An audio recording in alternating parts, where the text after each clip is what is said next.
The only show that gets you going. This is Drive Time. 34 minutes past 5 o'clock, and as promised, for the last 24 hours, we are joined by Mr. Pierre Heistein. Good afternoon, Pierre. Good afternoon. How are you guys doing? Very well, thank you, and thank you very much for making the effort to inform us about this wonderful event, the One World Summit. Can you start off maybe just explaining to our listeners, a One World Summit, when did this start and why did it start in the first place? The One Young World Summit started about 5 years ago. The first event was in London, and then last year's event was actually held in our very own Johannesburg. They won the bid to hold it, and then this year it was in Dublin. The why was actually very well worded by the founder, who herself, Kate Robertson, is from South Africa. And in the initial briefing on this conference, someone asked her that very question, why One Young World? And she very simply said, we want to find the next Mandelas. And that essentially is the essence of the conference. You know, it brings together young leaders from all over the world. We were about 1,300 from 190 countries. And they, listening to some amazing world leaders. And the idea was to link the new leadership with the old experience, and just try and encourage people in whatever situation they're doing to do good and do better. And it was amazing. Yeah, it's a really good event. Pierre, there's always a challenge to find out when are you considered to be young. What ages do you consider yourself to be part of the youth? Are you yourself still part of the youth?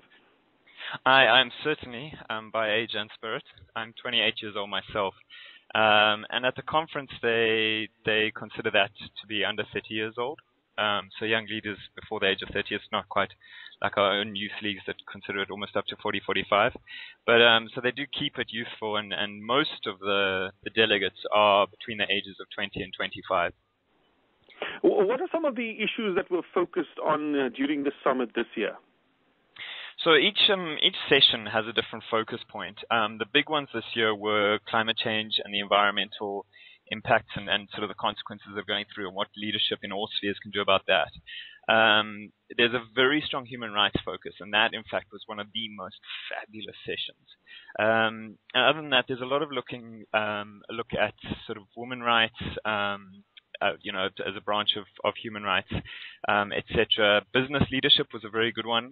Paul Polman, the CEO of Unilever, gave a fantastic talk on businesses' responsibility in global governments, and going further than CSR to actually take control of their responsibilities in their entire supply chain. So those were kind of some of the big themes. But then from each of that, there were deep dives into specific sections of that. But the human rights one, I highlighted that because it really... It was just very special.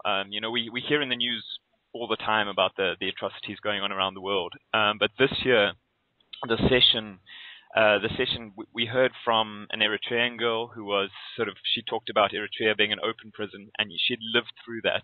We heard from an LGBT activist in Iraq, so he's doing sort of gay activism, but undercover, because if they don't do it undercover, they get killed. We heard about journalists who have their life threatened in Pakistan, migrant laborers in Oman, and the most incredible speech was given by a girl who had escaped from North Korea. And so all of these things we've heard about ourselves, but just to be there and listen to the very people who've lived through them, and hear their stories, and not only hear their suffering, but really the hope they've got and the call for action and what can be done. And you just get an incredible insight into what's going on and what you can do about it. But more than that, I think that combined with there was a great session on disability, and often things we don't consider disabilities and angles of people living through disabilities which we weren't aware of.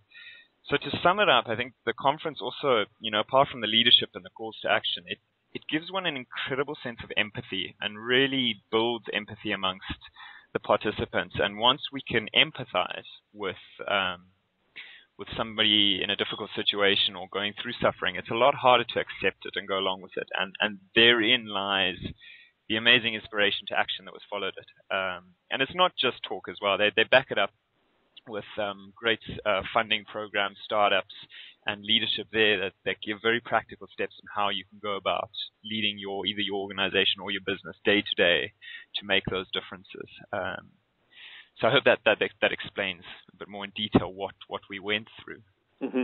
Pierre, you mentioned quite a few personalities there that sounds like famous and popular people and inspiring people. Amongst others, some more people that have attended these events to inspire the youth. So this year we had the pleasure of having Kofi Annan address us, the ex-secretary of the United Nations. We also had Bob Geldof, who's the rock star that has done amazing activism. Others included Jimmy Wales, the founder of Wikipedia, who did an incredible section on sort of openness to information and spreading that access to information and the power that brings. In past years, Desmond Tutu had a big involvement. We saw Arianna Huffington, the founder of Huffington Post. Bill Clinton spoke at the one I went to in 2012. This year and in 2012, Muhammad Yunus, the Nobel laureate who did microfinance for Grameen Bank in Bangladesh, was there as well. I had the pleasure of being able to meet him personally and have a chat to him.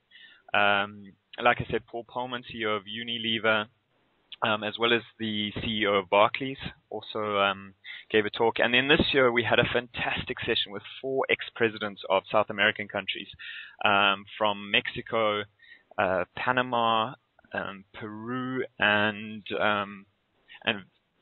Bolivia. And they did an incredible question and answer session where people from the crowd could ask them about their experiences, what they went through, and what the visions for future leadership are, of which there's some incredible stuff coming out, which I've seen from this in my own experiences coming out of South America, where they're really proving that they're really challenging the existing systems and actually making them work to a large extent, still a long way to go, but incredible insight we were getting from them. Mm-hmm. This event has been making its debut in, 2009. After 5 years, did you reap any rewards from this event, this summit being held for the last 5 years? Yeah, for me, hearing the big guys on stage is one thing and you get incredible insights, but really the real value comes from even more the more social interactions with people around you. If I said to anyone or any one of your listeners, list all the countries we'll probably get to 15, 20, 30, maybe 40 countries within a few minutes. Then you start stumbling and you don't really realize how many countries there are in the world. When you take people from 190 countries in the world and put them in one room and get them to meet almost on an ad hoc, random basis, I was sitting at dinner tables, and next to me would be someone from Kurdistan, then there'd be someone from Papua New Guinea, maybe the Solomon Islands, Nigeria, Lithuania, and then myself from South Africa. And the interactions that come of that is incredible. The only other event in the world to bring together this many countries is the Olympics. So you get to meet people and their insight and make those connections, which in the moment brings you immense value. For me personally, it very much depends on what you're organized in your own personal life. But for me personally, the networking, and when I say networking, I don't want to paint the picture of kind of flinging business cards around. It is true value, true connections, and making friends from all over the world. And the power that brings to whatever action you're representing, and the contacts and the learnings and the collaboration, in fact, I think is the key word here. The collaboration of effort really reaps immense rewards after the conference.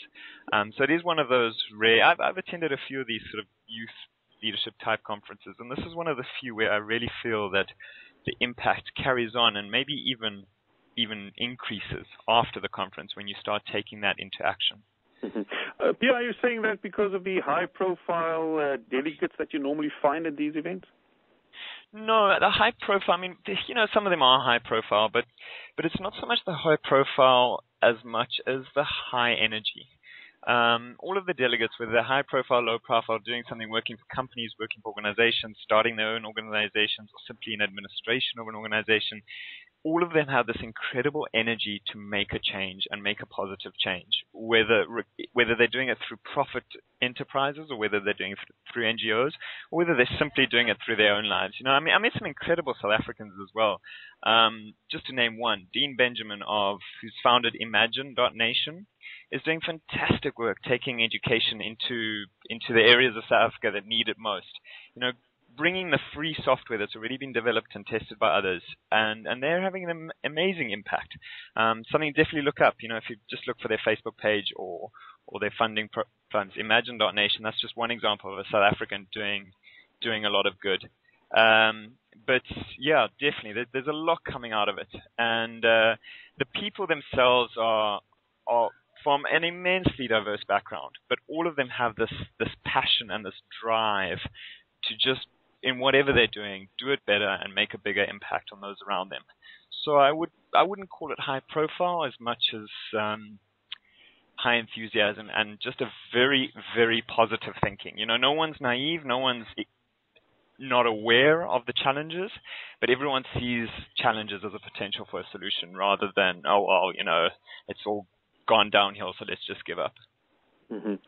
Pierre, how important do you feel it is that we as human beings should lose and divorce people's branding as well as their backgrounds and all those type of issues that comes with a personality from each other, so that we can see each other as human beings and having one goal to survive and, make this world a better place? Well, that's a fantastic question. I think it comes back to what I was saying earlier about empathy. In our own personal lives, we can all relate to this idea of once we understand something and once we see it as similar to ourselves, and we can relate to them as being equal to ourselves, we look after them. Now, we can apply that to other people, other cultures, other countries, other social statuses, even to the natural world around us. As soon as we can relate to something as being as worthy as ourselves, we fight for it, and we defend it, and we try and do good for it. And like you're saying, if we can strip down, this branding, this kind of, there's nothing wrong with being part of a nation and waving your flag and being proud to be part of that country, but it should always be a positive thing. But if we can strip down those borders and start looking at each other as all equal human beings, that need to look after each other will also increase, and we will start collaborating instead of fighting, basically.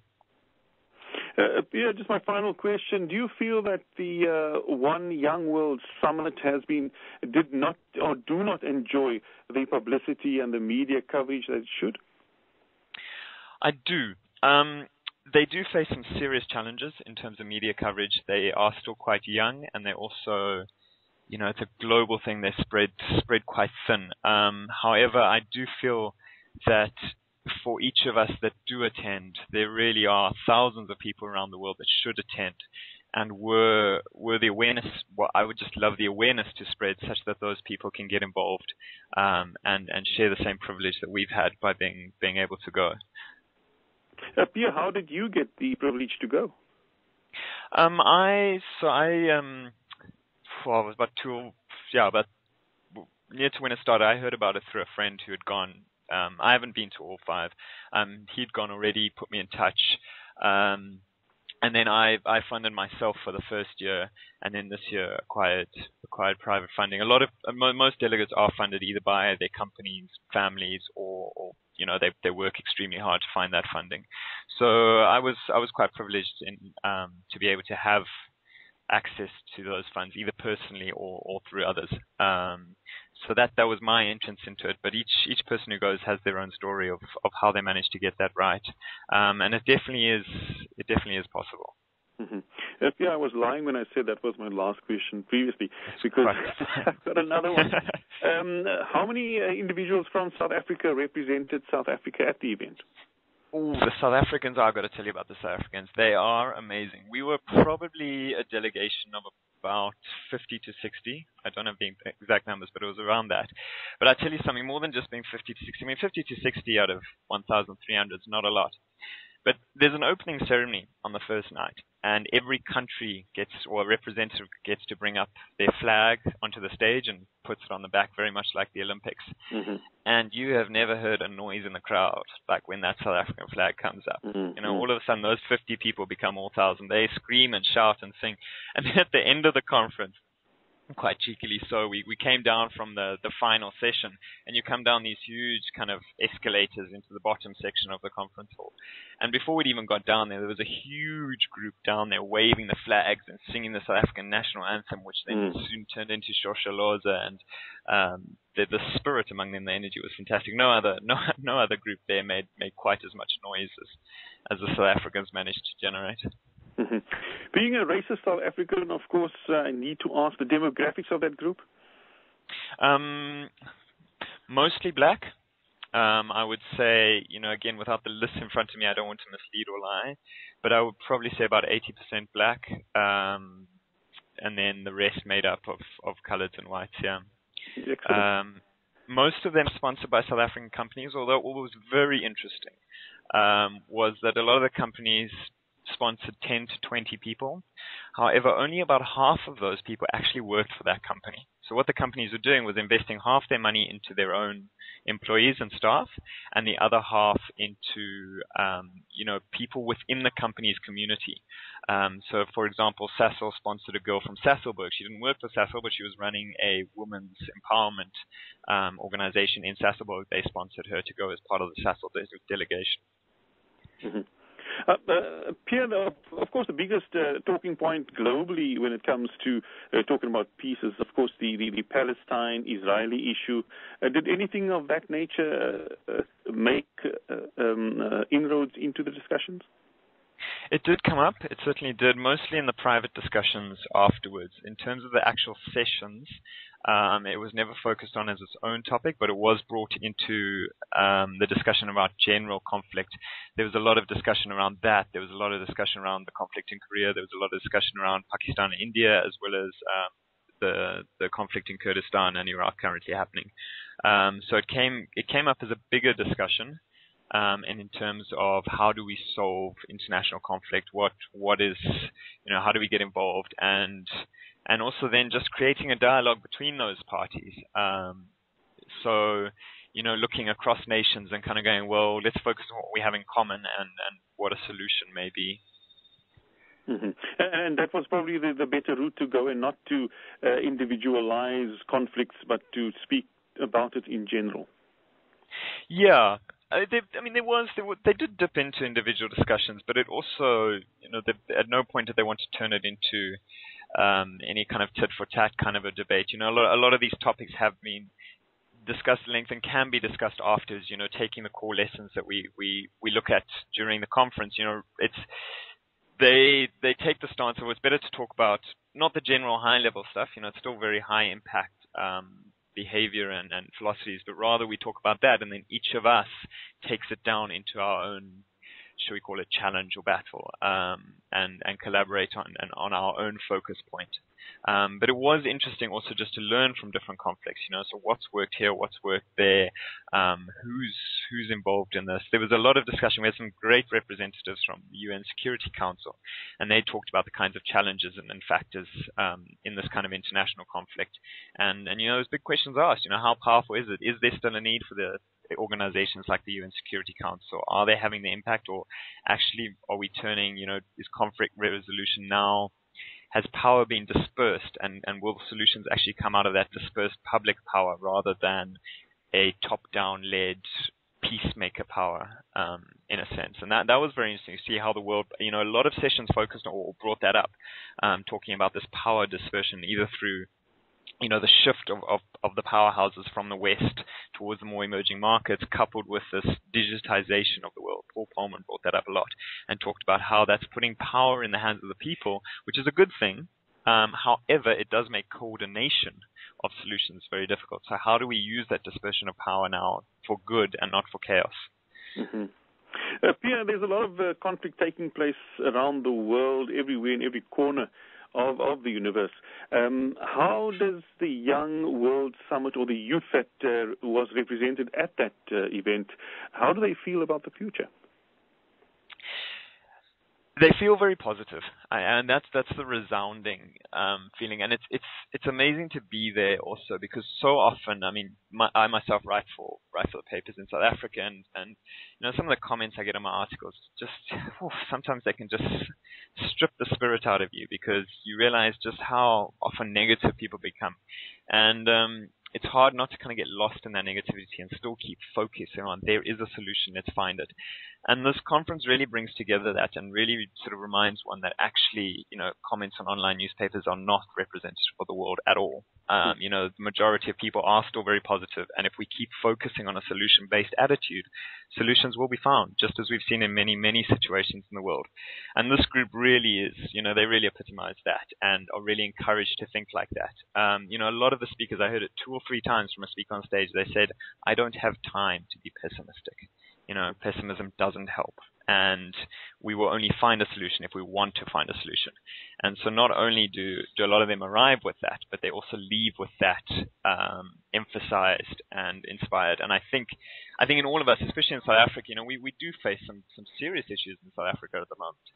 Yet if there's any country that's proved that it can get over its issues, it's us. And that came about by standing up once again, facing the issue, being positive about it, and finding the solution. And you know, I want to call it summits like this, but really it's more than that. This kind of collection of people like this, when people get together and collaborate with this kind of attitude, good things really come about from it. And I think we can all take something from that. And I wish you know, I wish everyone could attend the conference, and in many ways they can. I mean, if you go onto oneyoungworld.com, you can watch all the sessions that happened. There's nothing's excluded, nothing's private. You know, despite there being an entrance fee to the conference, no one's trying to commercialize it. It's absolute public access. If you just search it on YouTube, you can watch the talk from the girl from North Korea. You can watch the talk. There's a fantastic talk by Matthew Willman from South Africa. He was Mandela's photographer for many years, and he gave a great talk on Mandela and the kinds of inspiration that left him with. And you can search that. It's all online. So if anyone is interested in seeing what happened at the conference and being part of that, it's just oneyoungworld.com, and they can watch it all. So I think if we as South Africans carry on with that positive attitude, I mean, there's just an endless list of examples of positive South Africans that have made serious change, and we need to keep that going. Great stuff, Pierre. Thank you very much for your time this afternoon and sharing your. Thank you for yours. And maybe next year, if we remember to give you a call, or I'm sure you might remember us, we'll have another chat. I certainly look forward to it. We'll be in Bangkok next year, so I hope everyone listening, you know, gets themselves there. Last year, next year, you will be 29. Yeah, possibly.